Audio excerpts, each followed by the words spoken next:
This is going to be a different sort of video from how my normal videos go. My normal videos are reactions. This is a review. This is different. And I think the reason why it is because Bleach is slowly having a special place in my heart. It is slowly having a special place in my heart with how it's come in, the journey we've been on, and just leading up to Bleach, 1000 Year, Blood War, had Cour 1, now on Cour 2, and it's still growing. So not gonna lie, after all the hype that the audience was given, the subs were given, people in the Discord were given since I started this journey, finding out that Bleach was coming back, literally it's just been amazing. And we had Cour 1, and to be honest, I don't even think I was ready for Cour 1. Definitely wasn't ready for Cour 1. But Cour 2, oh my god, the hype is real. Everything everyone was hyping was real. So like obviously we waited like 7 months, I think, and a little bit of delays as well, which was kind of peak. It was kind of tough, right? But since as soon as it came back, Cour 2 came back, I was ready. I was there. I had to be there. We're gonna get into this, but before I get started, I do want to just say, look, there's gonna be spoilers in here. There's going to be spoilers in here from Cour 2 or season 2, however you guys want to say it. I say Cour 2 now. It's kind of what's just become normal to me, but there will be spoilers. So if you guys haven't seen Cour 2, please go watch it. I do recommend it. Make sure that you go there, watch that, and come back, because you will enjoy this review. You will enjoy this review. But I'm not even gonna lie, if you are new to the channel, right, and you don't know about Bleach, welcome.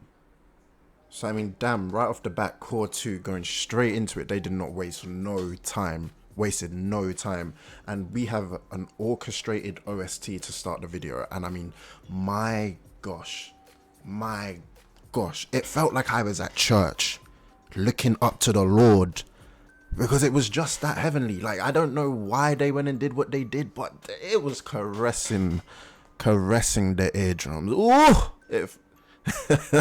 you know what I mean? They're caressing their eardrums. So that was just insane, like straight off the bat. And then we get this beautiful animation to show the Wonder Rich Hell Yuabaha's name. And what I didn't notice until I had to rewatch it was the rumbling of the screen, the church bells, the sounds, the colors of everything. But the craziest thing, I think, was the rumbling on the screen and the detail showing the growth with an amazing transition. It was just crazy. The level of detail in this, from going to everyone's hands turning blue to the sudden red, which may be an emphasis of all, I don't know, the powers or the heritage, the bloodline, which I think it may be the bloodline going into Yuabaha. Crazy. And then we transition to him, a present him with his face, and it was just it was just unbelievable. I mean, we were a minute into the video, and I'm telling you, my jaw was literally dropping.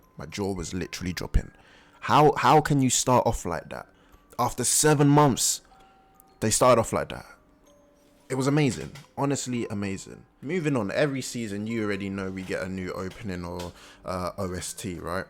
And I mean, Jesus, this Cour 2 opening is something special. It really is something special. I think visually, and I don't even know if I can say musically, I'm not even sure if that's even a word that I can use, but musically, it was honestly sensational. Had a funny, cool theme to it. You could vibe with it. The music was good. Like, what you were seeing visually was good, especially when Yuabaha came through trying to pick up Ishida in a helicopter. Like, that was just amazing scenes. It's so much fun, and I think it really did a good job of introducing this season, this Cour. And something that may have, been a little bit unnoticed from people watching it is that the characters that you see in the opening, right, were actually going to be close in terms of what's going to be happening in the actual anime. So people who were together would probably be together in the show or battling in the show, and that's what was amazing. I think just the level of thought is just crazy on a different level. So quickly moving on, right after that, we go straight into seeing Ichigo. Now, Ichigo, I believe he is with, I may butcher this, so this might be wrong, so I apologize. I'm bad with names if you know that, but he's with Ichibe, right? And he drops a fire-ass line. Like, I mean, a fire-ass line. Like, it's kind of low-key a dig. It's kind of low-key a dig. He says, and I quote, "1,000 years of peace has made Soul Reapers weak." And I'm like, yo, my boy, I beg your pardon? Like, I beg your pardon? And at the same time, Ichigo was looking at bro, the back of bro's head, the back of that bald head, just like, I know you ain't just say that after what's happened. I know you ain't just say that after, like, you know, we lost Yamamoto Gantusai, we lost Kira, you know, we've lost a couple other people. So, like, we nearly lost Byakuya, we lost Yunoha. So, it's just like, how, my brother, how are you just saying that? How are you just saying that? So that in itself was crazy. But I think something that literally dropped my jaw with utter excitement was the fact that Ichigo's response to that was, and Squad Zero's just been watching. Now, that is crazy. However, I guess at this point, I really didn't know what Squad Zero's aim was, what they're actually there to do, which may be misunderstood by some people. It's misunderstood by me as an anime only. So I think just knowing about Squad Zero, knowing what the purpose was, especially Chibe's purpose, because you know he looks like a dangerous dude. Like, you can't even knock that. So I think knowing his purpose, you know, the fact that he's there to train Ichigo was clearly like quite insightful, quite eye-opening actually. That that's his sole purpose. Being Ichigo, you know, wants to get out of there, he wants to dip, get back to the Soul Society. So he's like, you know, like, I appreciate you, thank you, but like, you know, I'm a head out. I'm a go back to the Soul Society. Thanks for your help, right? And she was like, yo, Ichigo, where you going, my boy? Where are you going? Ichigo's like, you know, I need to go back there. So where Ichibe says, yeah, look, I ain't gonna lie to you. If you go back there, you know, are you eager to die? Like, you know, as it stands, you will not win against Yamabaha. And you know what? Another eye-opening moment. And the only reason why I would say it was eye-opening is because if you think about it, right? In my head, Ichigo has been surpassing the Soul Reapers, right? He's been surpassing them. You know what I mean? Like, been surpassing them. Probably stronger than, well, this might be outlandish, but stronger than Byakuya. I don't know if he was stronger than Yamamoto Gentusai. I can't really say that. But I think he's stronger than the head captain now. Is it Shunsei? I may have butchered that, I apologize. So I'm thinking, like, how much more can we train him? But how big is the power level? Like, how big is that? Now, at this current moment of recording, or when I was recording this, I don't know. But we will have to see. But I think it's very interesting that Ichigo's got to go through training right now. Because in my opinion, I thought he already done all of his training. You know, he got his dual Zanpakuto. Like, I thought, okay, he may be ready. Clearly not. So I'm not gonna lie, one of the coldest things that I may have seen is the Silburn, I think this is correct, Silburn Cathedral. And I mean, the design of that cathedral, of the outside of it, of the colors, of the shapes that it uses, it's just so menacing. It's so menacing. But it's a place that you'd like to visit. Do you know what I mean? If you're into traveling, like, it's a place that you just, like, geez, that is nice. That is nice. You know, you'd like to visit it, right? So, you know, we skip to the cathedral, and we see all the Stern Ritters are just there. You know, you see all the, like, I guess you can say the captains of the Stern Ritters, or I think they're ranked by letters. And then you see, like, the underlings behind them, And then Yamabaha gets announced, you know, all rise for his majesty. Flaps the cloak to say, like, you know, it's kind of like, I'm here moment. I am your supreme ruler, your majesty. And I can't lie, I was just like, you do you, my boy. You do you. I can't say nothing about you. I know he cold. So it's just like, yeah, that's all cool, right? So Yamabaha comes in and he states, you know, like, I got an announcement to make. So I'm like, okay, I wonder what he's going to be announcing. Maybe it's the fact that, like, you know, we're going to be moving forward with the plan. We're going to be attacking earlier than, that we would have been hiding, right? So he says, you know, the time has come for us to annihilate the Soul Reapers, to reinstate honor to the Quincy's. And I'm like, I'm hearing this. This is a good speech. This is a really good speech. So then he says, in advancement of battle, I have an announcement. Now, this is where it gets real. He says, come forth. And this is, I mean, we all knew this was coming, right? We all knew this was coming. For those of you who have watched the trailer with me for this season's cour, we all knew that Ishida Uchiha was going to become the successor. The man of the moment. But damn, man, he wouldn't go join the ops. Like, I can't lie. I wasn't, although I knew this was coming, I was never going to be ready for it. I was never going to be ready for it. I'm not even going to lie. Not even going to lie. I hate to see it. But at the same time, flex on them, bro. Oh my God. Flex on them. I can't lie. Bro came out looking clean.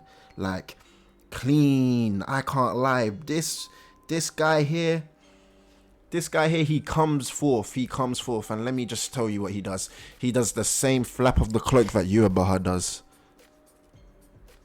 As to say, yeah.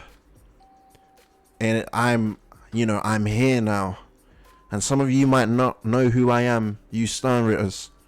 But you're about to know who I am. And I mean, my God, I looked at Ishida for a moment. I was like, you know what? I don't even think the boys ever looked this clean.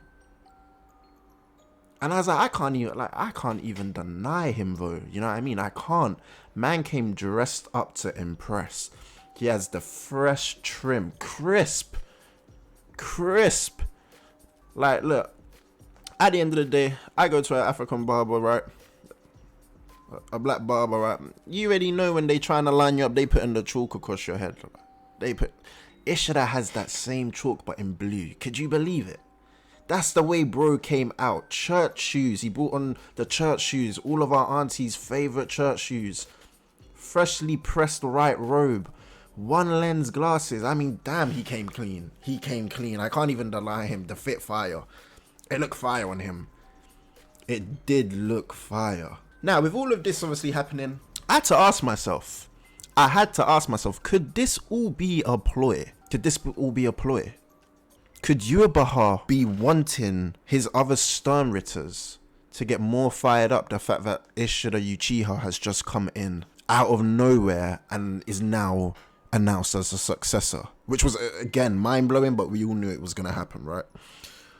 And on a quick side note, I ain't even going to lie. I wanted to just zoom in on Finest's girl. Look, this is a running joke me and him have as one of my members of the Discord. So I just had to slip this in there. I know he liked the freakiness of the double tongue. Oh my God, but look, I digress. Let's move on that. So back to the announcement, right? Sternritters hear the announcement, and immediately, and I mean immediately, even as soon as Baz B saw Ishida Uchiha walk out, right? As soon as he saw him walk out, he was like, who is this guy? But as soon as he was announced, hereby I name him as the successor, Baz B and Bambi immediately pressed. Rightfully so, I guess. Rightfully so. I mean, if I had been, I don't know how long they've been under Yuabaha, right? But if I've been loyally serving underneath him and all of a sudden some next guy just comes through who none of us know who he is and he's announced as a successor, I would be pressed too. So I can understand that. I can really, really understand that. So yeah, we get Bazby who's pressed, and now he's looking at Jugo, right? Didn't even know Hashvolt's name was actually Jugo. Shout out to Bazby for giving us the governments. But literally, Hashvolt might be the cleanest guy out of the whole Sternritters. I can't lie. This guy is something else. Tony's got the bluest of bluest eyes, the golden blonde hair. What is he on? But look. I ain't really saying anything crazy. I'm gonna move on from the point before it starts sounding a bit sus. But that's what I'm saying. Immediately after this, and I mean immediately after the announcement, Bambi pressed. Bambi's still pressed. She's walking back to her quarters, to her room, and she literally is walking back, and she just picks a guy at random. I mean, maybe pick a guy at random is the wrong word. Right? She picks a lucky guy, right? Now, at first, in my original reaction of this episode, I actually did not know what actually happened until I had to talk to people in the Discord, and they were like, bro, like, He went to base, done his, went out, exceeded the mission, and came. Like, I mean, he didn't come back, but he did what he had to do. You know what I mean? And I was like, oh, he went there. Like, he got the cheeks. Goddamn. He went back to the room. He said it would be my honor. And in the next frame, he's getting split in half. And I'm like, oh Lord. Like, he didn't even get to talk about it. I actually get to have a second thought, like, yo, I just did that. Like, that's crazy. Oh, I feel sorry for him. But at the same time, after he splits in half and you see Bambi sitting on the table, you're like, hey yo. I'm not even gonna lie. I didn't know she had the thickness like that. I did not know she had the. I mean, come on, like, look at the. She just looking so. I don't even know what I want to say, but it's a down bad moment for me. It's a down bad moment from me. What is it like in my head? What was in my head? And I mean, so, some of the thoughts nearly be winning. It's like, why is she so bodacious? The room, the scene of the room is red. You already know about the color red. Right? And it's like as a viewer here, what do you want me to do? I'll go join the Stoneretters and stand in line. Hopefully she pick me, because it should have been me. As I said, it's a down bad moment, but it should have been me. I don't know why the first time we see her, we get to see her being that bodacious. But anyway, I can't lie. After Bambi gets done with dude, right? The camera pans back.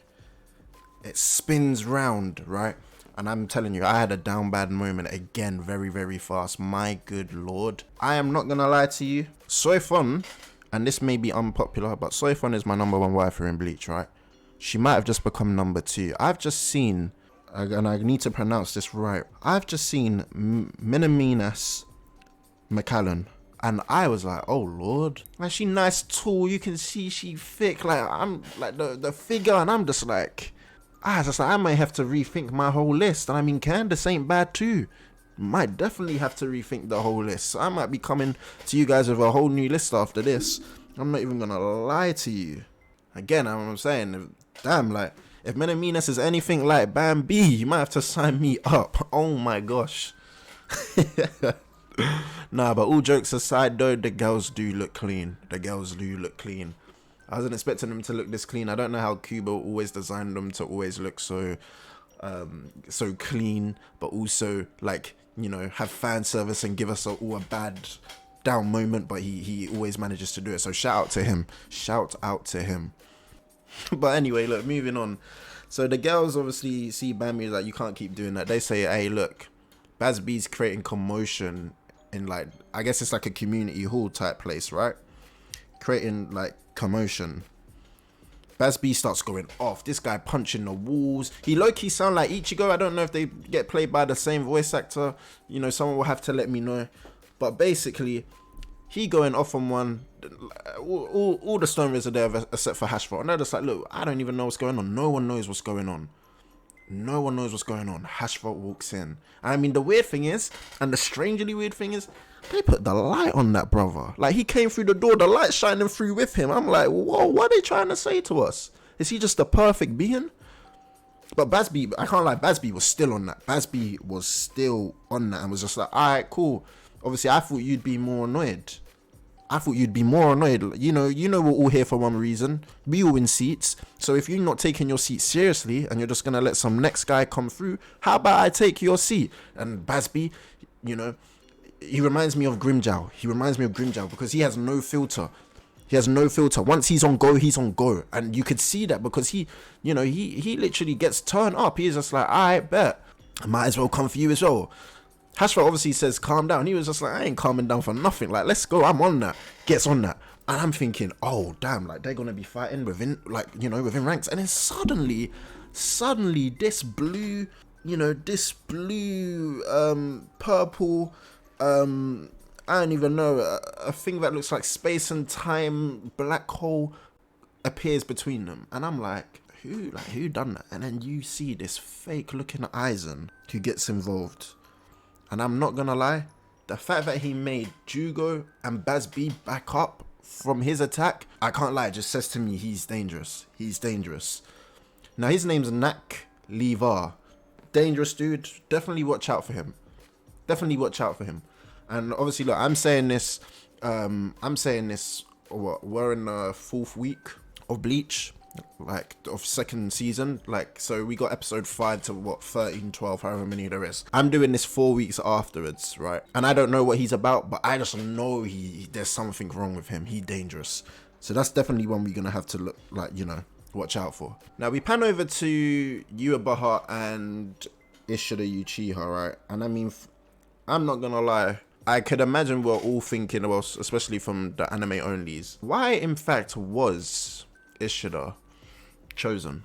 Why was he chosen, right? But I mean, straight off the bat, Ishida giving me Sasuke vibes. He giving me Sasuke vibes. Ishida starts going off like, you know, I severed all ties. You know, I severed all ties.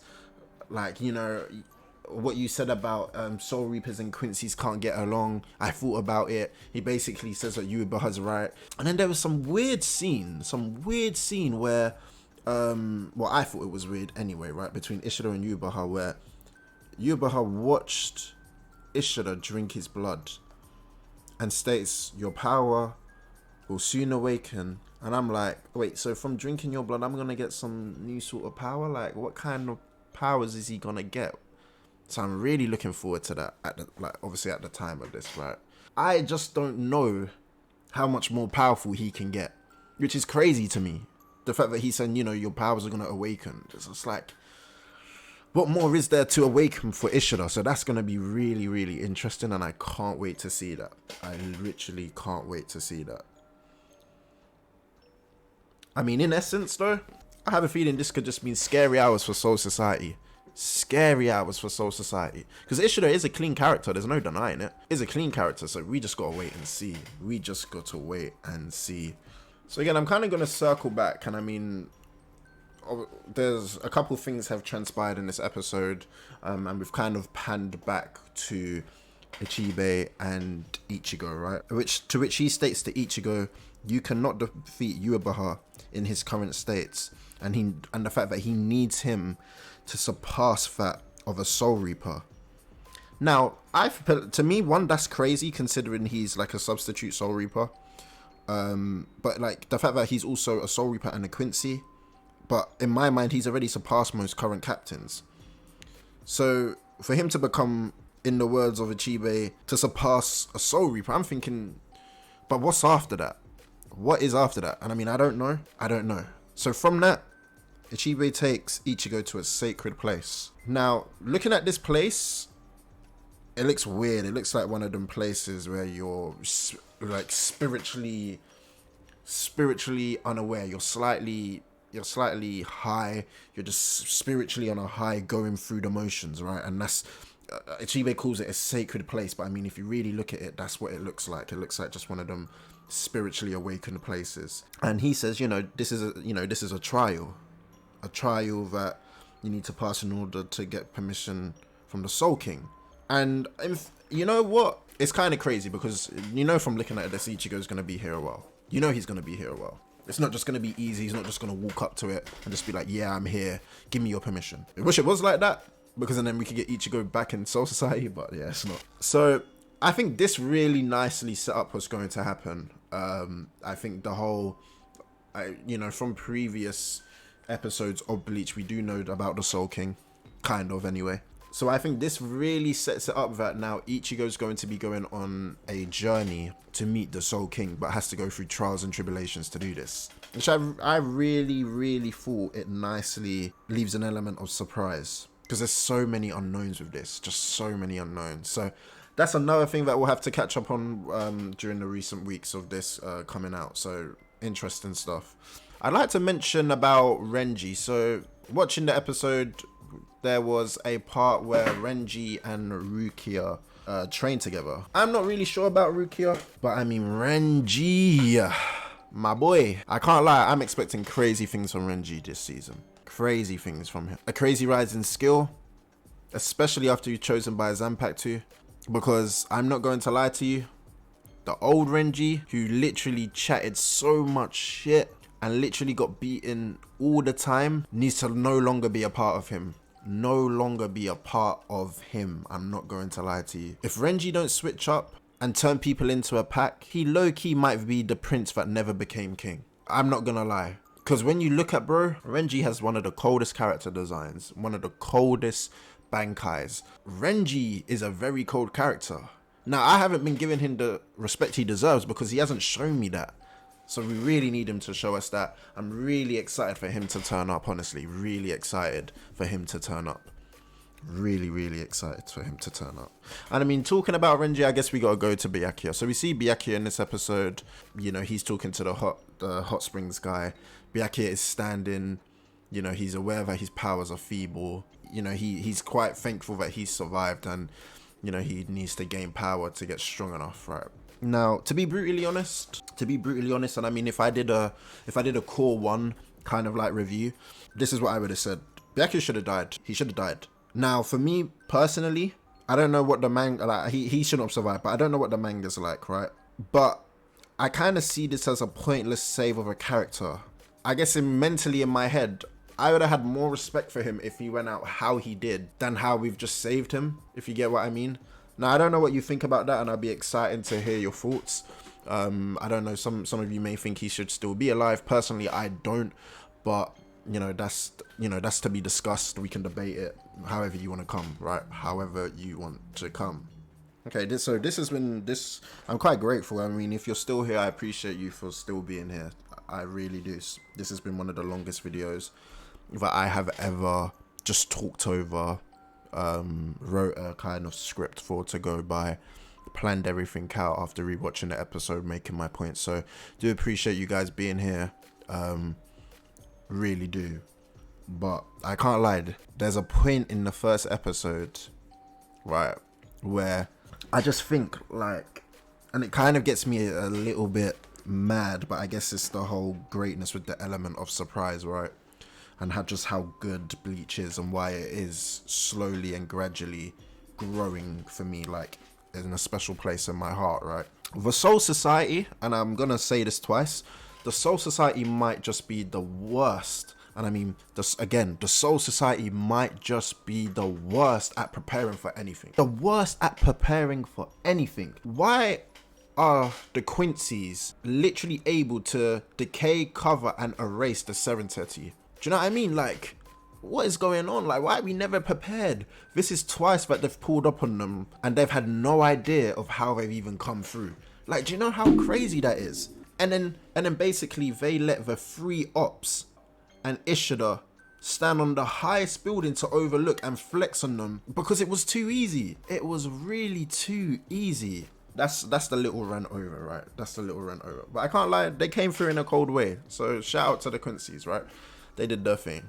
But I'm not gonna lie, this guy Yuabaha might just ended the ep with one of the coldest bars. The coldest bars. Brother was spitting, I can't lie. So he asked Ishida, do you know the Kaiser Gesang? Which I may have butchered, so I apologize. Which Ishida does and proceeds to say it out loud. So, you know, he says it out loud, right?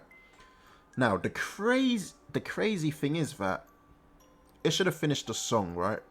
But Yuabaha coldly says to him, there's more to the song. And I mean, god damn, give him a drum roll, please, because this is when he just spazzed. He went crazy. Oh my god. He went crazy because he said it in his voice and it just sounded so menacing. The manner in which he said it made my skin crawl. And this is what he said. The confirmed Quincy King regains his pulse after 900 years. His mind after 90 years. His strength after 9 years. And I mean, god damn, like the Stone Ritters start walking in unison, it looking cold as how the OST comes in, that's looking cold, and then he proceeds to finish, and the world, he massively grins, right? And I mean, geez, I'm like, what are you about to say, bro? And he says, and the world in 9 days, these are the last 9 days of the world. And I mean, at this point, I'm like, god damn, I don't even know what to think. I honestly don't know what to think. He literally just dropped that there's 9 days left of the world. And from this point on, it's going to get active. Honestly, leaving me wanting more and the next episode right away. But sadly though, we have to wait until the next video of this review to come out for part 2 of the series. But I mean, what excellence, honestly, what excellence. And I do hope you guys enjoyed. I'm not obviously going to say too much because we're going to wait for part 2. But yeah, make sure you hit the like button, comment and subscribe. Come back if you want more. Turn on those notifications so you don't miss the next video. And until then, take care. Peace.